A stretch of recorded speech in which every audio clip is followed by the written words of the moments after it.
ဒီလူငယ်လေးကသူ့ရဲ့အားလက်ချိန်မှာအစားတောက်ပိုးတဲ့အလုပ်လေးလုပ်ချင်အောင်တတ်ပါပဲဒါပေမဲ့အကြောင်းပြခြင်းမရှိဘဲချမ်းသာတဲ့ကောင်လေးတယောက်ရဲ့နှုတ်ဆက်တာကိုခံလိုက်ရပါတယ်အဲ့ဒီလူတွေကအစားတောက်ပိုးတဲ့သူတွေကိုအနိုင်ကျင့်ရလွဲတဲ့သူတွေလို့ထင်နေကြတာပ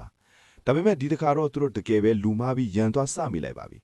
ဒီလူငယ်ကမောက်သွားတဲ့သမင်းပူကိုစကားတကုန်းမှမပြောဘဲစိုက်ကြည့်နေခဲ့ပါတယ်ပြီးတော့သူ့ရဲ့ဥထုပ်ကိုဆိုင်ကယ်လီဘာကိုဆွဲပြီးသူတို့နောက်ကိုလိုက်သွားတော့တယ်ချမ်းသာတဲ့ကောင်လေးကတော့လမ်းပေါ်ကဘသူ့ကမှဂယူးမဆိုင်ပဲကားတွေကိုကြားညက်ပြီးမစင်မချင်မောင်းနေခဲ့တာပါဒါပေမဲ့အခုချိန်မှာသူတို့ဘလောက်ပဲရန်ကားနေပါစေနောက်ဆုံးမှာတော့ပိုးပြီးစိုးရွားတဲ့အခြေအနေနဲ့ရင်းဆိုင်ရပါဖြစ်ပါတယ်လမ်းဆောင်အနှဲငယ်လောက်ကိုလိုက်သွားပြီးတဲ့နောက်မှာတော့ဒီပို့ဆောင်ရေးသမားလေးကအဲ့ဒီစပေါ့ကားကိုရပ်တန့်သွားအောင်လုပ်နိုင်ခဲ့ပါတယ်ဒါပေမဲ့သူကအကြမ်းဖက်တာမျိုးမလုပ်ခဲ့ပါဘူးအဲ့ဒီစားအစားအသောက်တွေကိုယူပြီးကားနားကိုလမ်းလျှောက်သွားခဲ့ပါတယ်အာမြန်ပေးစမ်းပါလို့အဲ့ဒီကောင်လေးကပြောလိုက်ပါတယ်သူ့ရဲ့ရီးစာရှင်းမှာအဆက်မကွဲချင်တာကြောင့်သူကမလိုအပ်ပဲပတ်စံထုတ်ပေးလိုက်ရပါတယ်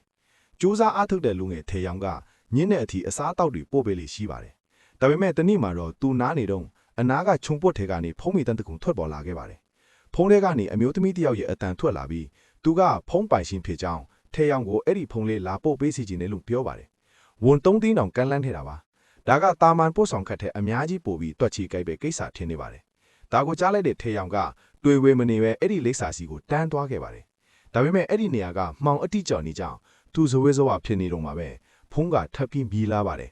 အဲ့ဒီအမျိုးသမီးကထေယောင်ကိုမြေအောက်လိုင်ကောင်းတဲကအများဆုံးဖုံးယုံထဲမှာဖုံးကိုထားခဲ့ဖို့ခိုင်းစေခဲ့ပါတယ်နည်းနည်းတော့ထူးဆန်းသလိုခံစားရပေမဲ့သူအများကြီးမတွေးခဲ့ပါဘူးခိုင်းတဲ့အတိုင်းလှုပ်ပေးလိုက်သည်သူ့ရဲ့လောက်ခကိုရယူခဲ့ပါတယ်ဒါဟာရိုးရိုးရှင်းရှင်းပစ္စည်းပို့တာမျိုးမဟုတ်ဘူးဆိုတာကိုသူလုံးဝမသိခဲ့ပါဘူး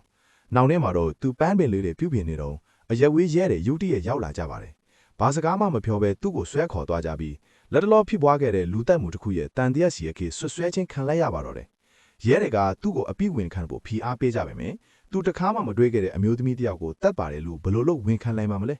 ထေယောင်တယောက်လုံးဝကိုကြောင်သွားခဲ့ပြီးသူတို့လူမားဖမ်းနေတာလို့ပဲထင်နေခဲ့တာပါသူ့ရဲ့တငယ်ချင်းတွေလာတွဲတဲ့အချိန်ကြာမှသာအပြင်လောကမှာဘာတွေဖြစ်နေကြတယ်လဲဆိုတာကိုသူသိလိုက်ရပါတယ်သူကဝင်မခံခဲ့ပေမဲ့မီဒီယာတွေကတော့သူ့ကိုအဲ့ဒီအမျိုးသမီးကိုတတ်တဲ့လူတတ်သမားအဖြစ်တတ်မှတ်ပြီးဖြစ်သွားပါပြီဒါတွေဘလို့ဖြစ်ကုန်သွားတယ်လဲဆိုတာကိုရှင်းထုတ်ဖို့အတွက်သူ့ရဲ့ရီးစာနဲ့တငယ်ချင်းတွေကရှင်းနေတယောက်9ရန်ပေးခဲ့ပါတယ်ထေယောင်မှာအဖြစ်မရှိကြောင်တတ်တယ်ပြကျင်တယ်ဆိုရင်လူတတ်မှုဖြစ်တဲ့အချိန်မှာသူတခြားနေရာမှာရှိတာတတ်တယ်လို့လည်းလို့ရှင်းနေကပြောပါတယ်ကံကောင်းတာကထေယောင်ဟာအမြဲတမ်းကြိုးစားအားထုတ်တဲ့လူငယ်တယောက်ဖြစ်လို့သူ့ရဲ့အချိန်တိုင်းကိုခြေရာထောင်းလို့ရနိုင်တာကြောင့်ဒါကမဖြစ်နိုင်တာတော့မဟုတ်ပါဘူးအခုလို့ရမှာကတော့သူပစ္စည်းပို့ခဲ့တဲ့မှတ်တမ်းတွေကိုစုဆောင်းပြီးသူသွားခဲ့တဲ့လမ်းကြောင်းတွေကိုပြန်လည်ဖော်ပြဖို့ပဲဖြစ်ပါတယ်နေ့ရက်ကြာအလုပ်လုပ်ပြီးတဲ့နောက်မှာတော့ထေယောင်ရဲ့ပို့ဆောင်ရေးအချိန်စင်ရဲ့တလုံးကိုအောင်မြင်စွာပြန်လည်ဖော်ပြနိုင်ခဲ့ပါတယ်နောက်ဆုံးမှာတော့ရုံးထုတ်တင်နေ့ကိုရောက်လာခဲ့ပါပြီ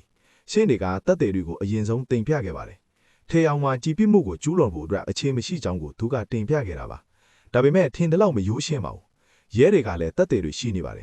သူတို့ကဒီလူငယ်လေးရဲ့သွာလာလှုပ်ရှားမှုတွေနဲ့အလုပ်ချိန်တွေကိုပြသရမှာရှင်းနေတင်းပြတဲ့အချိန်စင်းရဲနဲ့အများစုကကြွိုက်နေရှိပါတယ်ဒါပေမဲ့တန်တရားထစ်စရာအချက်အနှဲငယ်ရှိပါတယ်ပထမအချက်ကတော့ထေယောင်ဟာအသက်ခံရသူရဲ့အိမ်ကိုအစားအသောက်တစ်ခါသွားပိုးတာပါဒါကတိုက်ဆိုင်တဲ့အချက်တစ်ခုဖြစ်နိုင်ပေမဲ့ကြာမြင့်ခြင်းကလွဲမှားနေပါတယ်ပုံမှန်ဆိုရင်ကားပေါ်ကဆင်းအပေါ်တက်ပြီးပြန်ဆင်းလာတာက9မိနစ်ပဲကြာရမှာပါဒါပေမဲ့အဲ့ဒီနေ့က9မိနစ်တောင်ကြာသွားခဲ့ပါတယ်ထေယောင်ကတော့အစားအသောက်သွားပို့တော့ကအပြန်လမ်းမှာစင်ချမ်းတဲကပန်းအိုးလေးတအိုးကိုတွေးခဲ့တာကိုမှတ်မိနေပါတယ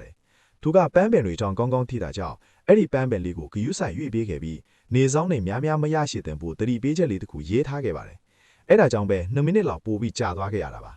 နောက်ထပ်ရဲတွေကအသက်ခံရသူရဲ့အိမ်နီးက CCTV ကိုပြပါတယ်အဲ့ဒီမှာသူကခရီးဆိုင်အိတ်တလုံးကိုဆွဲလာတာကိုတွေ့ရပါတယ်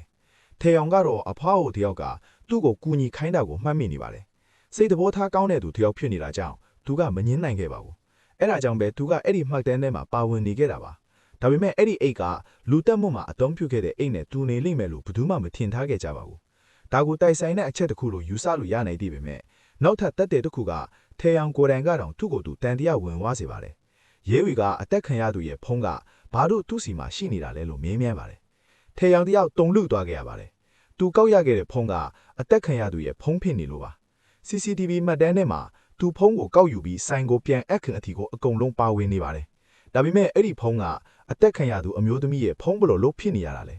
ဲသူဖုံးကိုတွားထားခဲ့တဲ့ဖြစ်စဉ်ကိုပြန်စဉ်းစားကြည့်တဲ့အချိန်မှာလားသူဖုံးကိုထားခဲ့တဲ့နေရာကနောက်ပိုင်းမှာအလောင်းကိုလာစွန့်တစ်တဲ့နေရာဖြစ်နေတာကိုသိလိုက်ရပါတယ်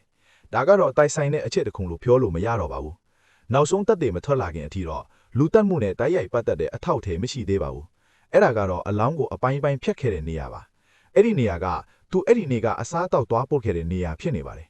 ပိုပြီးထိလန့်စရာကောင်းတာကအသက်ခံရသူကိုပေါ်မှာသူ့ရဲ့ DNA နဲ့သူ့ရည်စားပေးထားတဲ့လက်ပတ်လေးကိုတွေ့ရှိခဲ့တာပါ။ကွိုင်းညီမှုနင်းက69%တောင်ရှိနေတာကြောင့်ထေယောင်တယောင်လုံးဝကိုစိတ်တက်ကြပျက်စီးသွားခဲ့ရပါတယ်။သူကဘသူ့ကိုမှမတတ်ခဲ့ပါဘူး။အသက်ခံရသူကိုတော့သူမသိပါဘူး။သူကဘလို့ဖြစ်ယုံများပြီးရုတ်တရက်ဤလူတက်သမားဖြစ်သွားတာလေ။ရဲတွေကတော့သူအစားတောက်ပို့ရ9မိနစ်ဟာလူတက်မှုဖြစ်ပွားတဲ့အချိန်နဲ့အတိအကျတူညီနေတယ်လို့ပြောကြပါတယ်။သူပြောတဲ့ပန်းအိုးလီကိုလည်းသူတို့လုံးဝရှာမတွေ့ခဲ့ကြပါဘူး။အရာလုံးကအကွက်ကြကြစီစဉ်ထားသလိုဖြစ်နေတာကြောင့်ထေယောင်ဟာပြစ်ဒဏ်စီရင်ခြင်းခံလိုက်ရပါတော့တယ်။သူ့ကိုအရင်ဆုံးစွန့်ခွာသွားတာကတော့သူ့ရဲ့ရည်စားပါပဲ။သူကဖောက်ပြန်တာမျိုးမလုပ်ခဲ့ဘူး။လူတက်သမားလည်းမဟုတ်ဘူးလို့ရှင်းပြခဲ့ပေမဲ့အခင်းထီတီရဲ့မှာတွေ့ရှိတဲ့လက်ပတ်လေးကြောင့်ညင်းလို့မရတဲ့အခြေအနေထပ်သွားခဲ့ရပါတယ်။မကြခင်မှာပဲသူကထောင်ဒဏ်ချမှတ်ခြင်းခံလိုက်ရပြီးအချင်းထောင်ထဲကိုပို့ဆောင်ခြင်းခံလိုက်ရပါတော့တယ်